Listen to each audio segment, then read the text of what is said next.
I beseech my colleagues, I will read any book, any magazine, any speech you've given that you want me to read.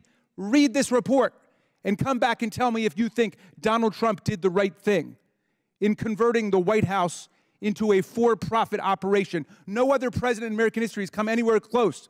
And you ask why he's so determined to stay in office that he would unleash violence against his own vice president, the brother of your colleague, of our colleague.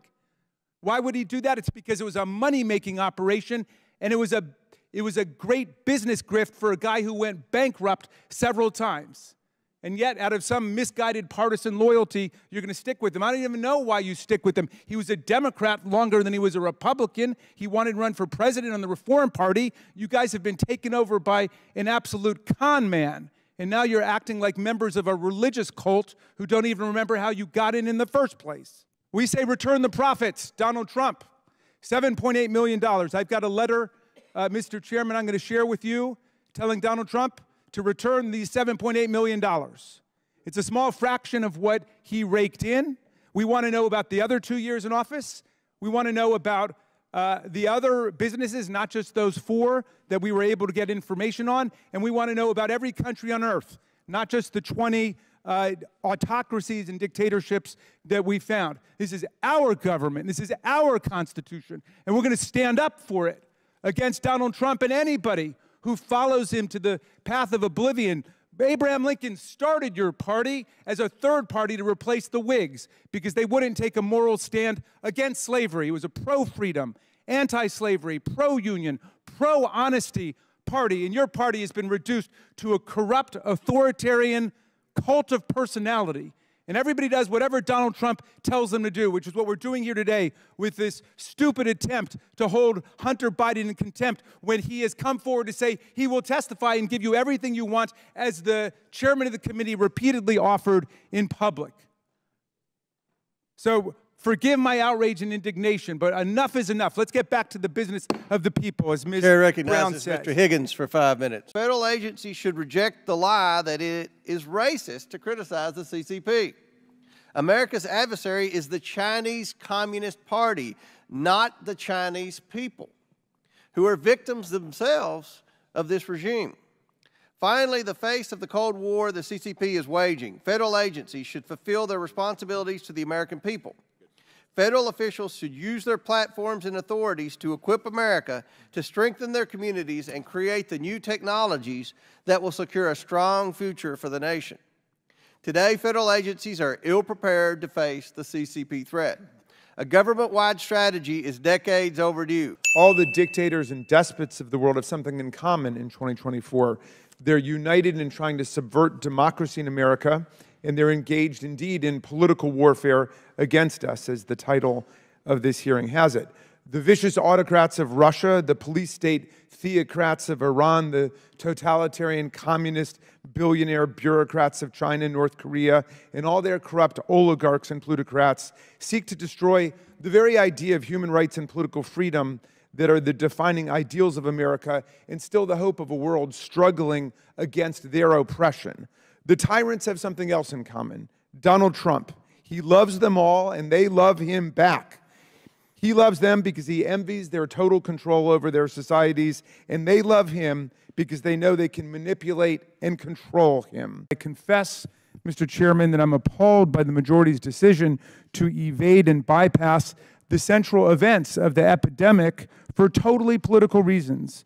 The broader and authentic context for this hearing is, of course, the spectacular failure of Donald Trump's reckless and incompetent pandemic response, a failure which led to the unnecessary deaths of tens or hundreds of thousands of American citizens, according to Trump's own officials. In fact, Donald Trump's knowing and willful lies cost America at least tens of thousands of deaths, according to his own White House coronavirus response coordinator, Dr. Deborah Birx, who the chairman just cited as a decisive professional and medical authority.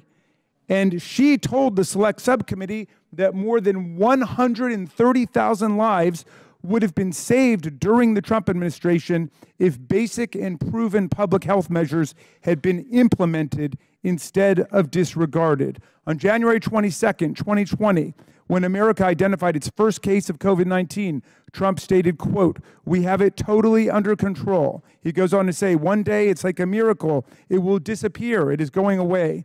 He then proceeded to abdicate any responsibility for our pandemic response and said, quote, "I don't take any responsibility at all."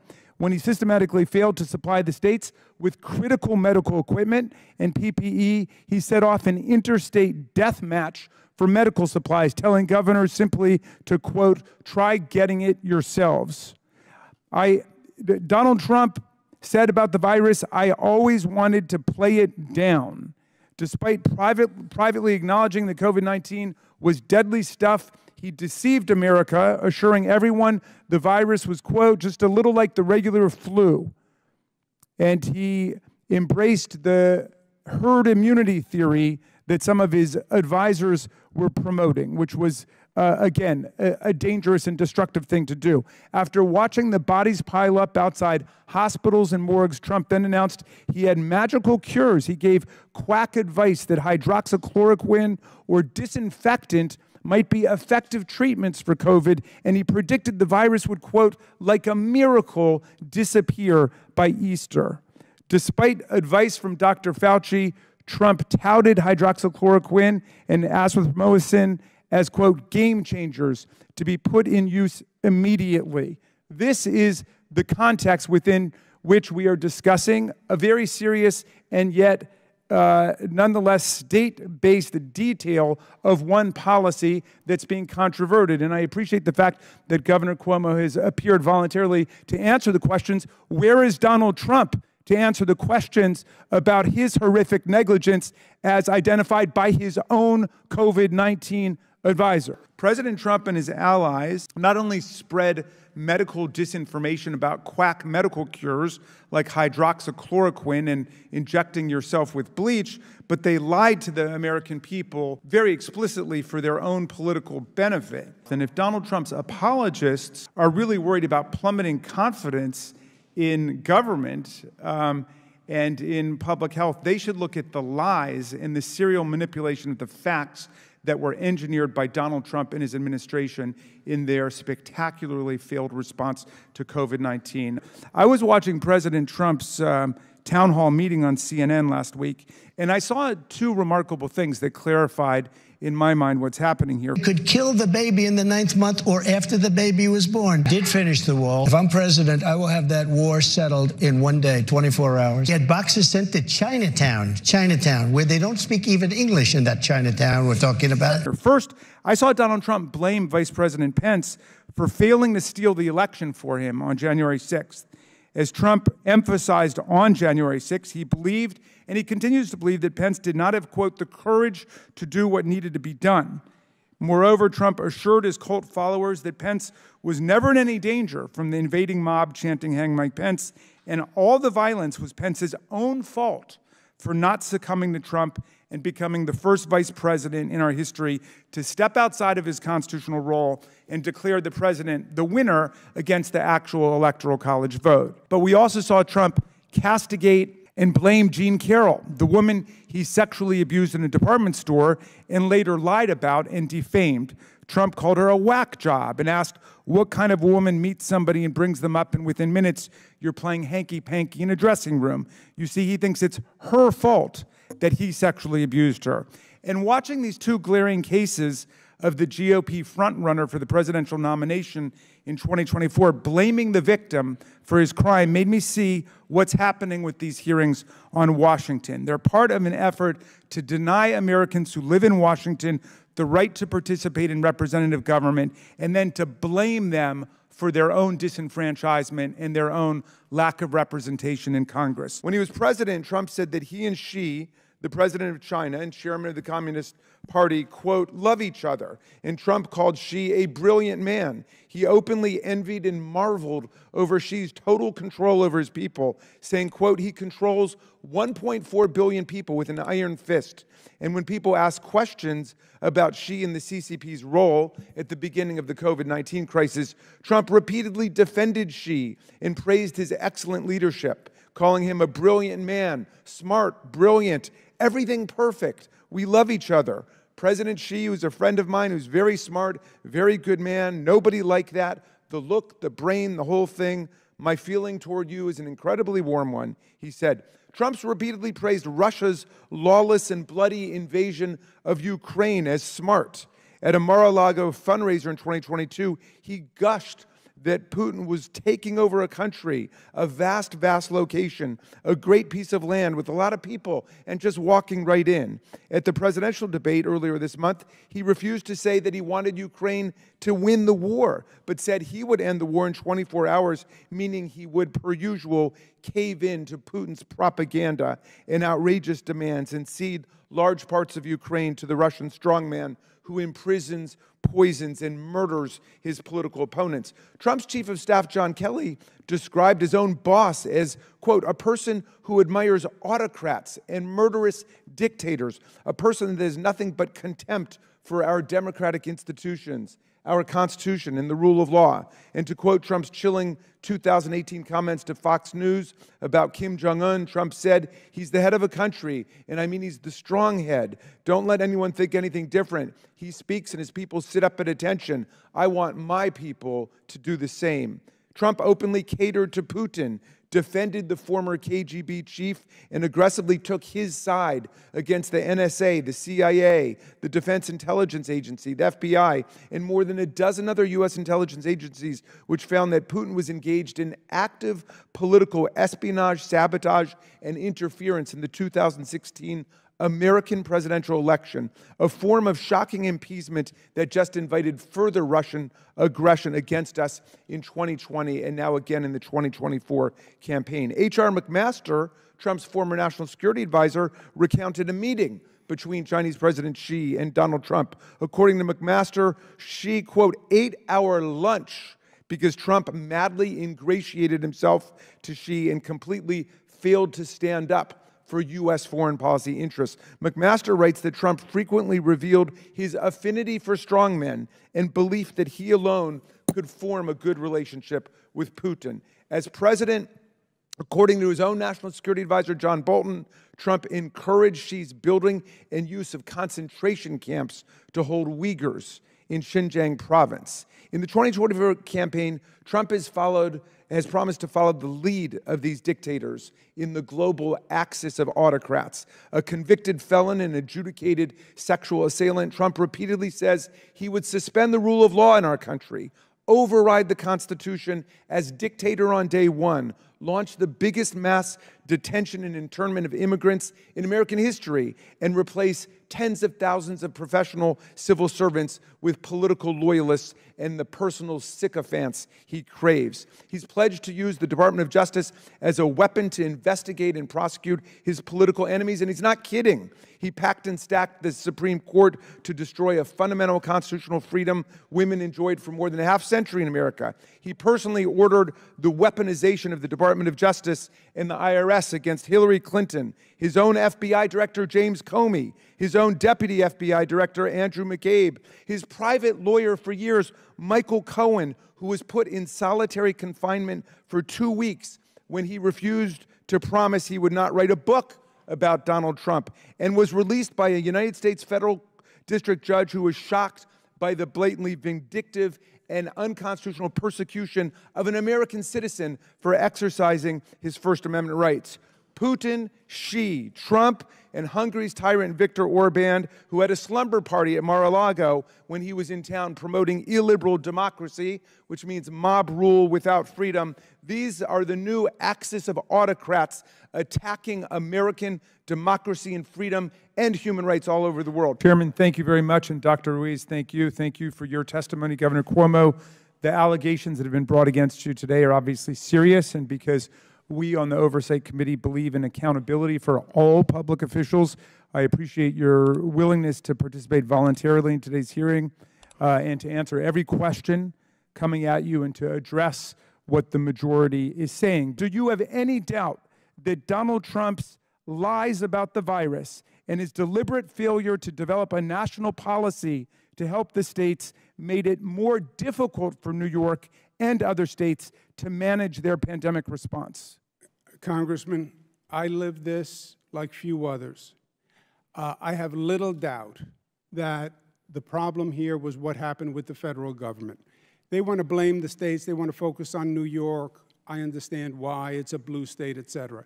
New York was the 29th lowest in nursing home deaths. Most Republican states had many more deaths.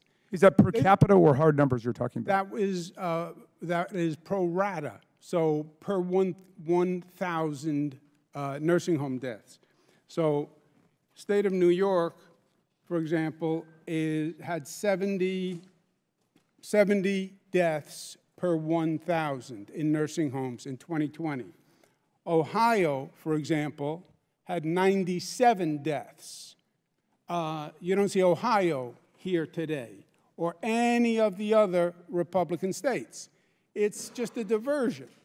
What happened here, and the number that matters is 1.2 million died, more than any country on the globe. How do you explain that the United States lost more people than China, that has 4 times the population? And we know why we lost, why this happened, because the president denied it for months. The CDC had no tests. There was no PPE. And we lost 3 months before the president woke up and realized that there was a virus, and it was too late because the infection had spread, and you're not going to catch up. But did you have a problem with then President Trump repeatedly praising President Xi for the pandemic response in China and saying that he was doing a marvelous job? The president's response was horrific, and the major cause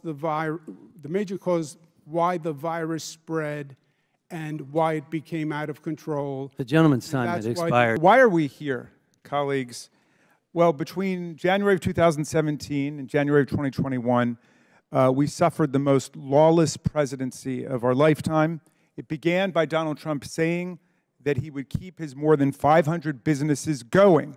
That's right, and he wouldn't divest himself of any of those businesses, and he would not adopt a rule in honor of the Emoluments Clause, consistent with the Emoluments Clause, declining to take money from Saudi Arabia, China, United Arab Emirates, and so on. And then he proceeded, as we've learned, to collect at least $7.8 million from foreign governments, and that's actually a tiny fraction of what he got, because that was only for the first 2 years before the chairman, in his wisdom, decided to tell Mazars to stop complying with the judicial court order. And so that was all we got, was 2 years for 4 businesses out of more than 500, and that was just for 20 countries out of 195 countries on earth. But the lawlessness lasted up until yesterday, when Donald Trump's lawyer got up before the D.C. Circuit Court of Appeals and asserted that President Trump, or any other president for that matter, has a right to order assassinations of his political opponents and not be prosecuted for it unless he's impeached and convicted first, which is completely at odds with the text of the Constitution, the history of the Constitution. But he asserted a right to assassinate other citizens unless first he's impeached or convicted, which means all you got to do is kill your political opponents and then kill enough of your political opponents in the House and Senate to keep yourself from being impeached or convicted. My friends, please don't look at your phones and papers right now. This goes to the heart of the republic. Take a position on it. Even if you're going to support it, take a position on it. Don't stick your heads in the sand. Donald Trump is doing this to our country. He's asserting the right of the president to murder people and not be prosecuted for it. Well, so why are we here? Well, Donald Trump insisted to numerous Republicans and in public and on Twitter and on Truth Social that Joe Biden be impeached. Why? Well, because Donald Trump was impeached twice, the last time for inciting a violent insurrection against his own vice president, against the Congress of the United States to overthrow an election. And if you don't believe that, you've got to tell me that if Mike Pence had buckled under to weeks and months of pressure, that Donald Trump would have said, oh no, I was just kidding. I'm not actually going to seize the presidency. Come on, if you believe that, you're too innocent to be let out of the house by yourself. So anyway, Donald Trump says, I don't want to be the only one running for president who's been impeached. Impeach Joe Biden. Figure out something. We were here for a year. You guys did not lay a glove on Joe Biden. You don't have a single credible piece of evidence, not one iota showing any crime by Joe Biden. As Mr. Lynch says, even your own witnesses came up and said they didn't see it at the one hearing that you had on impeachment. So why are we here? Well, we can't go after Joe Biden. He's clean. Let's go after Hunter Biden. Let's go get him. And that's why I'm so suspicious of where we are today, Mr. Chairman, because I heard you numerous times say, come before the committee, come and testify before the world, come and tell everybody what happened. And he took you up on it, and he said yes. And I said, finally, we'll get to hear from Hunter Biden. We'll get to hear answers to all those questions Mr. Fallon posed. But then you wouldn't take yes for an answer. You said, no, we want to go to a back room and do it there, and then we will leak out appropriate details, which, of course, we have seen has allowed for radical distortions of people's testimony before this committee. You have not released the vast majority of transcribed interviews that have been in the back room so we can leak out specific details. So that's not right. That's why we have questions about it. But I'm with Ms. Mace. Let's bring them all in. Let's bring in all the Republicans who still haven't testified about what they know about what happened on January 6th, and let's bring Hunter Biden in. Let's do that all together. I'd be for that. And thank you for yielding, Ms. Tlaib, and I yield back. Chair recognizes Mr. Langworthy for 5 minutes. One of our colleagues said that there was Trump derangement syndrome, and of course Trump derangement begins with Donald Trump himself. He thinks he has a legal right to assassinate U.S. citizens. He thinks he can grab women by their genitals, although that's not the word that he used. He said that if Joe Biden is reelected president, there will be World War II. He is obviously deranged and disoriented. But the real Trump derangement syndrome that I see is those people who cannot break from Donald Trump after he's proven himself to be completely and totally unworthy of your support. Because I'm looking at talented, gifted people on the other side of the aisle, the ones who have not left Congress in frustration or because they've broken with Donald Trump and clashed with him. But I'm still looking at people who have their wits about them, I think, but you're acting like cult members, like you're sleeping on the basement of a cult, listening to tapes all night, and I beg you to get over your Trump derangement syndrome. Thank you very much for yielding, Ms. Brown.